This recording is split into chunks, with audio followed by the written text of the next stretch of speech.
Hello, everyone, and welcome back to another live stream here. Good to have you with us this morning. I got a lot of interesting things prepared for you today. Hopefully, we'll be able to get to those a little bit later. I'm sort of in a straight betwixt the two. On one hand, we are positioned to do a lot of work on Ecclesiastes. On the other hand, I really want to give my sermon. So what we'll probably do is just finish up Ecclesiastes and then back at the next hour or next 30 minutes or whatever, we'll go ahead and do the sermon. Let's look at Ecclesiastes chapter 11 then and verse 1. He says, "Cast your bread on the surface of the waters, for you will find it after many days. Divide your portion to 7 or even to 8, for you do not know what misfortune may occur on the earth." Hey, good morning, Ashley. Good to see you today. This first passage here, "Cast your bread on the waters," is debated by a lot of people as to what exactly that expression means. Just to give you a couple of ideas, some people believe it's talking about investments. However, whenever you invest in something, you don't want to find it after many days. You want to find it multiplied after many days, right? And so the investment route might not necessarily be the proper interpretation there. Another idea that's been offered is that what he's saying is is that you ought to be benevolent. Give to 7 people, give to 8 people. Go out and be a blessing to others, and you will receive blessing yourself. Is the idea. You can't take it with you, so you might as well, give liberally while you still have the opportunity, because you don't know what tomorrow brings. So, there's a lot of different ideas about what verses 1 and 2 means. But the point of it isn't what you're to do with your bread, but instead the point of it is the fact that misfortune may come at any time and the inevitability of death, right? That's a driving theme in the book of Ecclesiastes. Verse 3 says, "If the clouds are full, they pour out rain upon the earth. And whether a tree falls toward the south or toward the north, wherever the tree falls, there it lies. He who watches the wind will not sow, and he who looks at the clouds will not reap." So in other words, if you see the clouds full, they're going to pour rain. If a tree falls towards the south or toward the north, that's wherever it falls, that's where it's going to fall. If you watch the wind and you don't go out and sow, if you watch the clouds, he says you're not going to reap, right? And so he's just sort of giving, these proverbs or whatever here about the importance of action and not inaction. Casting your bread, dividing the portion. Go out and sow. Don't just stare at the clouds all day. Take this lesson from nature. He says, "Just as you do not know the path of the wind and how bones are formed in the womb of the pregnant woman, so you do not know the activity of God who makes all things." In other words, don't just sit and stare at the clouds. You're not going to reap. You're not going to get any benefit from doing that. He says, go out and do something, get something done, be productive, because you don't know what misfortune may occur on the earth. You don't know when it might be your time to go, is basically his idea. And so he says this in verse 6 in light of that. He says, "Sow your seed in the morning, and do not be idle in the evening, for you do not know whether morning or evening sowing will succeed, or whether both of them alike will be good." The idea here, as you can obviously tell, is the more that you do something, the more seed that you cast, the better opportunity that it has to grow, right? And we know this in anything that we do. If you are, trying to shoot a basketball, you can keep shooting, and the more attempts you make, the more likely you are to succeed, unless you're good at it, right? When it comes to sales, the more doors that you knock on, the more people that you call, the more customers that you have coming into to your business, the more opportunity you have to succeed, right? The more likelihood it will be that somebody will purchase something from you. And so he says, don't be idle. Just because you sow seed in the morning, don't go out and be idle in the evening, because you don't know which one will be more beneficial. The morning might be great for you, but hey, man, if you sow seed in the evenings, you might get tenfold, right? So again, the point of this section here is in light of the inevitability of death, in light of the inevitability of death and the misfortune that comes on the earth, he says, do not be idle. Work in the morning, work in the evening, do what you need to do to get done. He says the light is pleasant, and it is good for the eyes to see the sun. Indeed, if a man should live many years, let him rejoice in them all, and let him remember the days of darkness, for they will be many. Everything that is to come will be futility. So again, even though he's telling them to work, this is not a happy passage.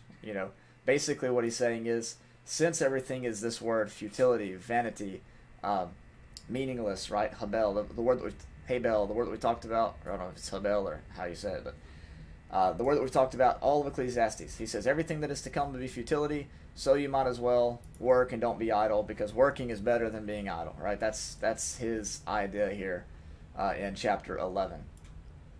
All right, we're going to switch gears here a little bit and turn our attention from the hard-working man who does not sit idle to the young man. He says, rejoice, young man, during your childhood, and let your heart be pleasant during the days of young manhood. And follow the impulses of your heart and the desires of your eyes. Yet know that God will bring you to judgment for all these things. So remove grief and anger from your heart, and put away pain from your body, because childhood and the prime of life are fleeting. This is one of those carpe diem passages like we've seen all through the book of Ecclesiastes. This one's a little bit strange, though, because he tells them to follow the impulses of the young man's heart and follow the desires of his eyes. But then he says this, yet know that God will bring you to judgment for all these things. So it's like he's telling them, go out there, live free, enjoy life. But at the same time, be cautious, because, these things that you might enjoy, the impulses of your heart, might get you in trouble, with God. So it's like, it's just such a strange piece of advice that he would be offering to someone. We would probably say to people, do not follow the impulses of your heart, and do not follow the desires of your eyes, right? You need to be restricted, you need to be restrained. And yet, the writer of Ecclesiastes, because of the apparent vanity of death, because of the apparent, leveling field that death brings, he says, go out and live life. You're going to come in the judgment, but hey, we're all going to come in the judgment, right? That's kind of what he's saying. And the reason why he says this is because he says everything that is to come will be futility. Everything that is to come will be vanity. Okay. So he tells them to remove grief and anger. No point worrying about that, right? Your youthfulness is the prime of life. That's going away. Don't worry about all these things that don't matter. That's one thing that, I tell my brothers and sisters and people that are, still in high school or college or whatever, and they're still having all these arguments and fights and drama on, on social media and things like that. What are you worried about that stuff for? You're not going to care about that stuff in 10 years, 15 years. You're not going to hardly talk to anybody, from high school unless you stay in town, And so what are you worried about all this stuff for? And that's kind of what he's telling them here. Your childhood's fleeting. The prime of your life is fleeting. All this unnecessary drama that causes grief and anger, and you'd be stressed out, laying in your bed at night wondering what's what. All that's vanity. All that's futility.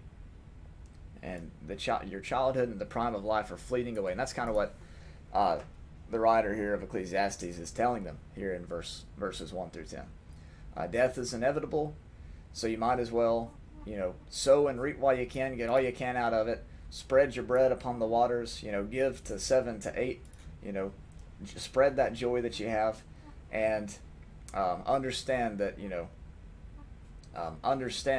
that everything will eventually come to futility. So you might as well enjoy it now. Okay. Chapter 12, verse 1. We keep going here. He says, remember also your Creator in the days of your youth, before the evil days come, and the years draw near, when you will say, I have no delight in them. So he said, you got it good now. If you think that you got it bad now, just wait till later, right? That's one thing that people kept saying to Laura when she was pregnant. She'd say, I got the morning sickness or whatever, and they say, oh, you think it's bad now? Just wait till you're 6 months pregnant. Really, really helpful advice there. Really great encouraging words. Or when she's 6 months pregnant, oh man, this is so tough. So, well, just wait till you're 7 months pregnant, right? And then when you're 7 months pregnant, oh, just wait till you think this is bad. Just wait till you're actually giving birth. And so I would joke with Laura. I said, you think this is bad? Just wait till he's a teenager, and not doing what you want him to do. So this is it's just funny the way that people talk and give advice about stuff like that. Does it not very comforting at all. And here's what he's telling them. He's like, hey, you think it's bad now? It's going to be worse later when the evil days come. When you say have no delight in them, so you might as well just enjoy life now. Remember your Creator now, because later on, that's going to be tough. That's seems to be what he's telling the young man here. And to show you how tough it is, we have all these analogies for death and sickness and things like that. He says, before the sun and the light, the moon and the stars are darkened, the clouds return after the rain, and the day that the watchmen of the house tremble, and mighty men stoop. The grinding ones stand idle because they are few, and those who look through windows grow dim. And the doors on the street are shut as the sound of the grinding mill is low, and one will arise at the sound of the bird, and all the daughters of song will sing softly. He says in verse 5, furthermore, men are afraid of a high place and of terrors on the road. The almond tree blossoms, the grasshopper drags himself along, the caperberry is ineffective for man, it goes to his eternal home, while mourners go about in the street. He says further in verse 6, remember him before the silver cord is broken, and the golden bowl is crushed. The pitcher by the well is shattered, and the wheel at the cistern is crushed. Then the dust will return to the earth as it was, and the spirit will turn to the God who gave it. Vanity of vanities, says the preacher. All is vanity. Good morning, Anita. Good morning. Sorry I can never say your name, but Dr. Mekin, and good morning, Thomas. Good to have you all this morning. So all these are just analogies for old age and death, particularly the pains and the sickness and trouble that comes in older age. And what he says in verse 1 is he has no delight in him. All the running and jumping and playing that he used to be able to do has been taken away.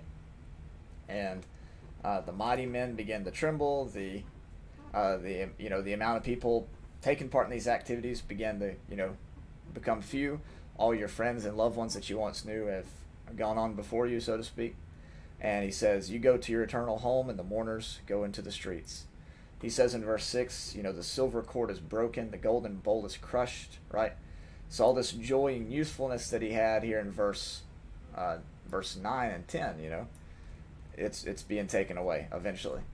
And then he finally says in verse 7 that the dust will return to the earth as it was, and the spirit will return to the God who gave it. So you go on to die, but we have a little bit of a different take on it here in verse 7. He says the spirit will return to the God who gave it. Now that's a little bit different song than we were sung. It was sung for us earlier in the book, where he asks the question, who can tell you where you'll go after you die? And it seems like man and beast have the same fate. Now we have a little bit more optimism here. The spirit will go to the God who gave it. But after all this, he still says in verse 8, vanity of vanities, says the preacher, all is vanity. Really, really sort of a sad book, a sad book of the Bible. Because when you read it, he really drags you down to his level, doesn't he? But what we have so far in chapters 11, chapter 11, all the way to chapter 10, is the inevitability of death, the importance of enjoying life while you can.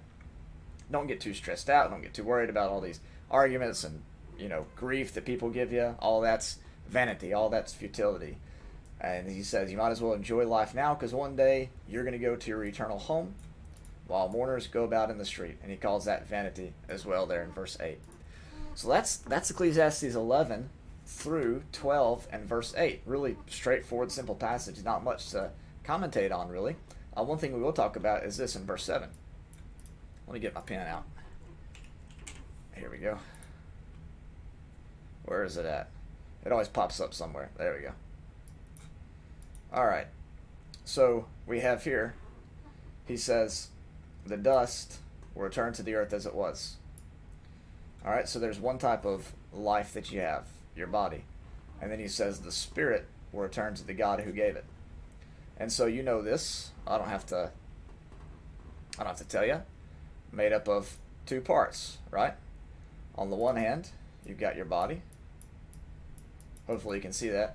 On the other hand, you got your soul. All right? When you die, the body goes back to the earth, and the soul goes back to the God who gave it, is what he says there. Now, just like the body can die, we also have this idea in Scripture that the soul can die as well. Let's go to a passage to show that for a moment. Let's go to Genesis chapter 2. Genesis chapter 2, right? Adam is made out of the dust of the earth. As we see in the text, the Lord God formed man from the dust of the ground in verse 7. But then we learn this later on in verse 17. He says, from the tree of the knowledge of good and evil you shall not eat. From the day that you eat from it, you will surely die.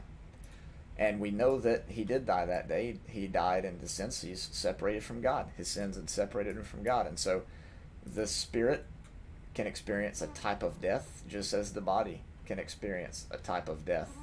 The dust returns to the earth, and the spirit will return to the God who gave it. Okay, let's look at verse 9.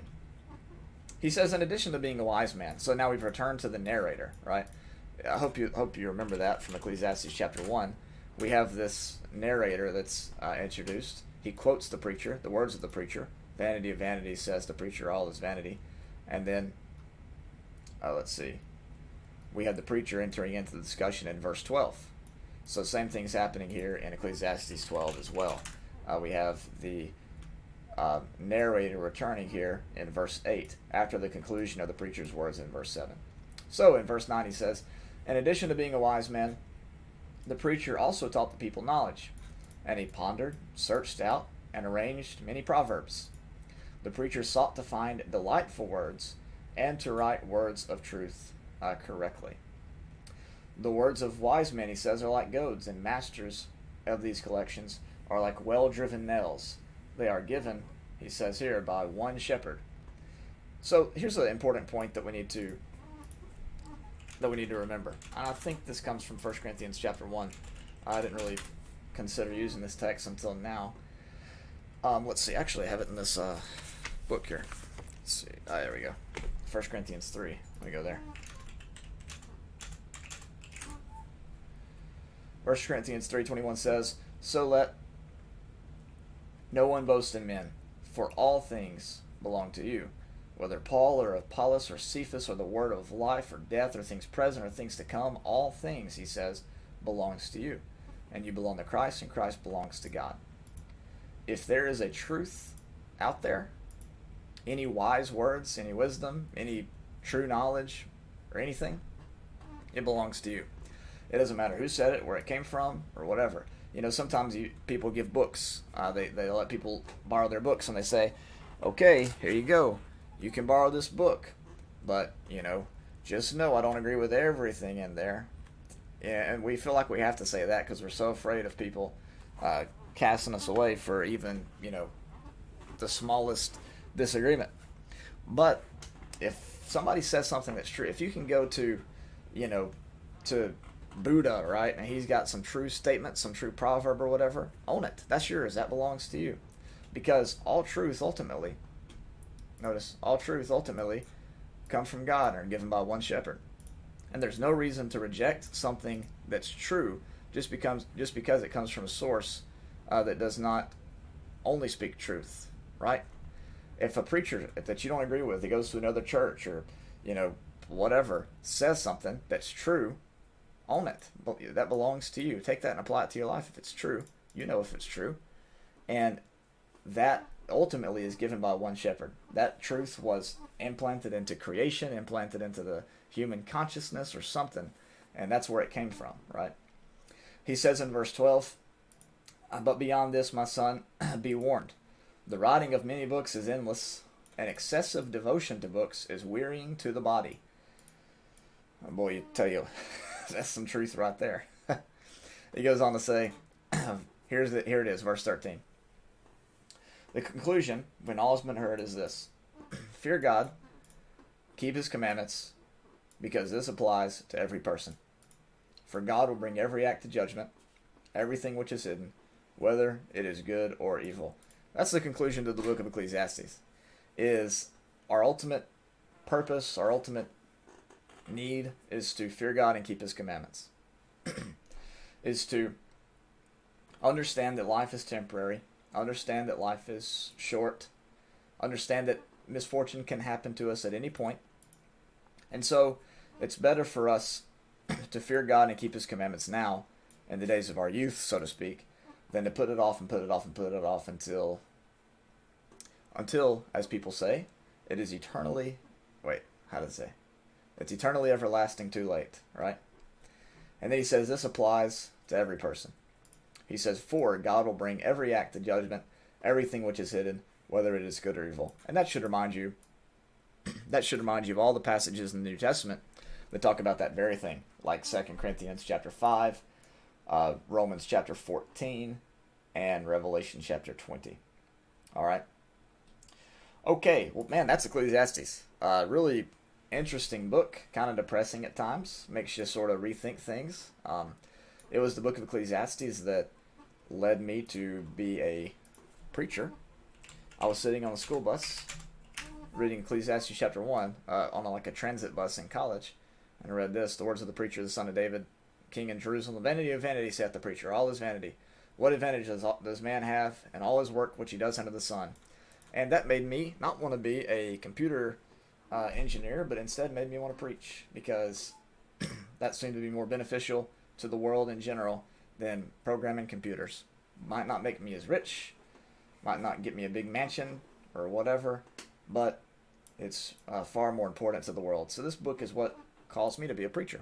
So a special place to me, even though can make you quite sad at times. All right, I'm going to be back at, let's see, what time is it now? 9:54. I'm going to be back at 10:05. You are not going to want to miss that lesson. We got some very important things to talk about, very pressing matters, and we'll get to that when we can. All right, I'll see you at 10:05. Be sure to be there, 100% for sure.